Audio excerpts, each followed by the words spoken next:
Detours. Brought to you by Sports and Spokes, the magazine for wheelchair sports and recreation. No other sport in recent history has seen such rapid growth and popularity as pickleball. Played on hard court surfaces and with very little special equipment needed, many adaptive athletes across the nation have made an instant connection to the sport.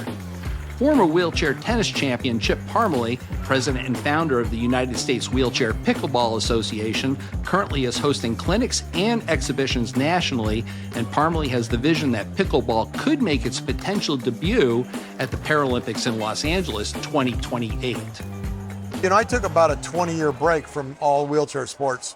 I quit sports in 2002, 2003, got married, had a bunch of kids, put sports on the back burner. Once they got all out of the house, I said, you know, I'm not that beat up anymore. I think I can give this a try. So 2 years ago, I had been hearing about it for a long time. 2 years ago, I jumped in a chair and started playing. The very first day I played, I was like, oh my God, is this game great or what? So I couldn't get enough of it. So it's been 2.5 years of passion. Just love it. Chip, pickleball seems to be a combination of a lot of different things. I mean, we got, a little racquetball, we got a little tennis, we've got, a combination of things. But this sport has really taken off in the able-bodied world. Now here you are developing this for the adaptive sports world. What's the challenge been like, and how's it been received? Well, I think the challenge is trying to find out where everybody's located, because I think we have a lot more players than really anybody realizes. There's just no organization to find out where everybody is playing in the country. So that's really one of the big reasons I started the association, was to get a directory of players all over the country so we could start learning where wheelchair players were playing, so they didn't always have to play with stand-up players. It seems like a pretty natural fit for this world. I mean, hard court, hard surface. You got the small paddle, so you can move around. Good adaptability. It just seems like a really pretty perfect fit for the adaptive sports world. You and I have both played a ton of sports in our day, Bobby, and I just, I played tennis, racquetball. All those were great sports. Pickleball is perfect. As you can see, nice small court, a couple pushes and you're in play. You don't have to be the fastest person in the world to have great skills. Once you get the skills down, I mean, the game is just perfect for wheelchair folk.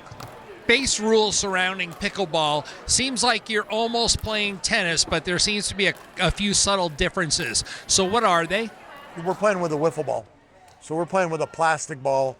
We're playing with a paddle that doesn't have strings. It's not called a racket. It's called a paddle.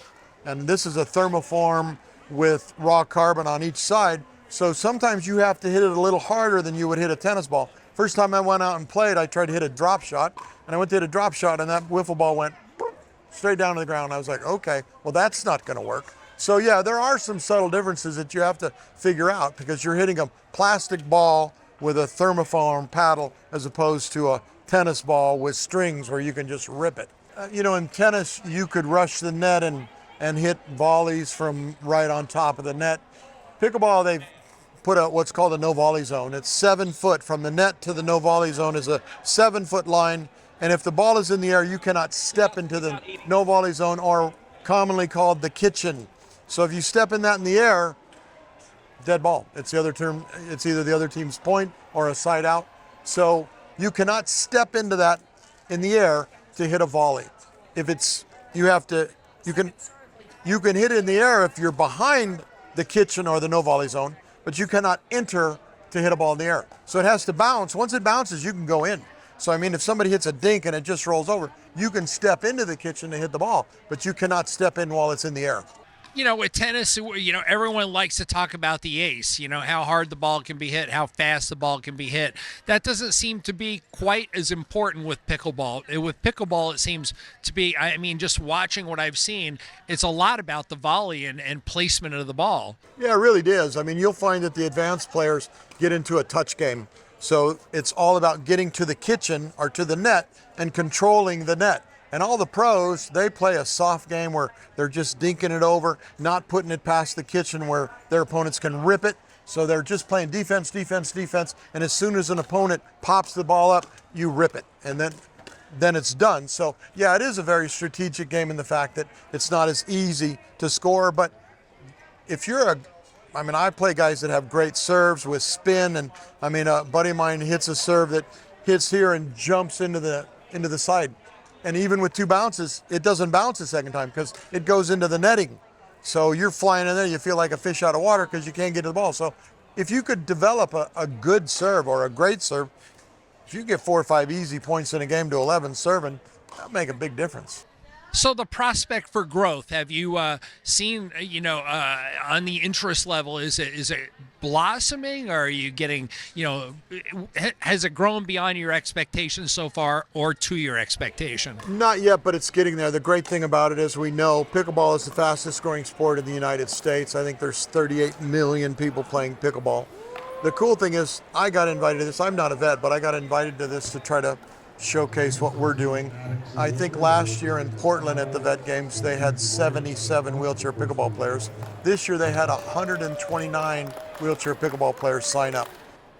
We'd like to take a minute to thank our sponsor, Sports and Spokes magazine. For nearly 50 years, they've produced stories on iconic athletes performing at the top of their game, given generational coverage of sports dating back to the 1970s, and they've shown the way with exciting and timeless magazine cover shots. To stay on top of all the latest news from the world of high-performance adaptive sports, go to sportsandspokes.com. Sports and Spokes, the magazine for wheelchair sports and recreation. All right, Chip, so the obvious part of pickleball in a wheelchair is you've got a wheelchair. I see a couple of differences between that chair and, say, a tennis chair or a basketball chair. You've got your feet tucked back. You've got anti-tips in the back, good for serve, good for protection for not going over. You've got maximum camber or angle in the wheel. Explain what the chair does for the sport and how it helps be successful within the sport. Yeah, as we know, there's a ton of different chairs for a ton of different sports. This is basically a match point. It's a RGK chair, and it's really a tennis chair that this has been adjusted for pickleball, and the fact that I'm more dropped than a tennis chair. Nowadays, tennis chairs are sitting higher so they get big serves. Big serve is not crucial in pickleball. Quickness and speed is more important. So, you know, I do have 18 degrees of camber, but I also have a very tippy center of gravity. So it's much more mobile than what I used to play in. So between that 18-degree camber, I tuck my feet back so I can get started, and I'm not trying to hit myself in the knees because I'm playing with a paddle. And you know, it's easier to hit a forehand because I'm clear, but a backhand, there's knees in the way. So if I can get my knees tucked back, I'm better off. So that's kind of why I play it that way. Keeping the chair tippy and having all that camber, that increases pivot. Exactly. So give us an idea just how tippy it is just by giving us a little lean. Well, and that's the cool thing about the anti-tip.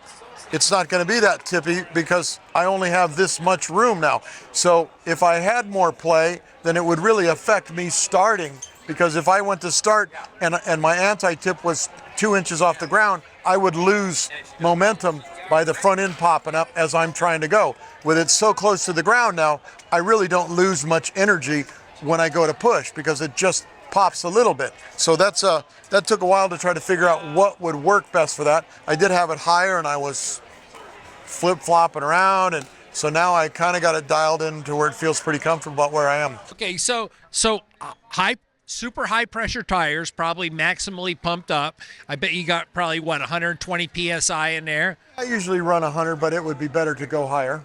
Sure. And in the front, you've got the rollerblade wheels. Everything about this chair is designed for speed on the court. Exactly. And really, I mean, the court is 44 foot long, 20 foot wide. The kitchen is 7 foot on each side. So there's 15 feet behind the kitchen. So you're not really covering a ton of space. So you have to be quick around that space. So you're starting behind the baseline and you're moving up to the kitchen line to be offensive. So you're really moving up 15 feet to be offensive. So you want to get there as quick as possible. And as you noticed, there's some pretty good moves that got to be made when guys are popping it. And as they get the touch and can paint this area and go this area, it really creates havoc for you trying to be able to react to where they're putting the ball. And then lastly, I noticed same thing with tennis, basketball, and so many of the other sports, becoming one with the chair includes the ratcheting device that you have in your lap. Exactly. And for pickleball, you have to be strapped down and you're supposed to have a strap on the back here so that you can't use your feet to stop the chair.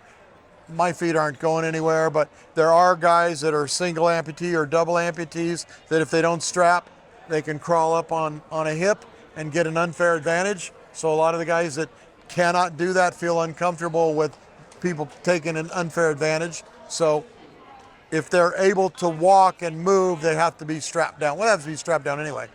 And I'm just noticing just behind you, we're seeing someone, a woman who evidently must have some, hand dexterity problems. And essentially you take care of that by just go ahead and, creating grip by giving her a wrap.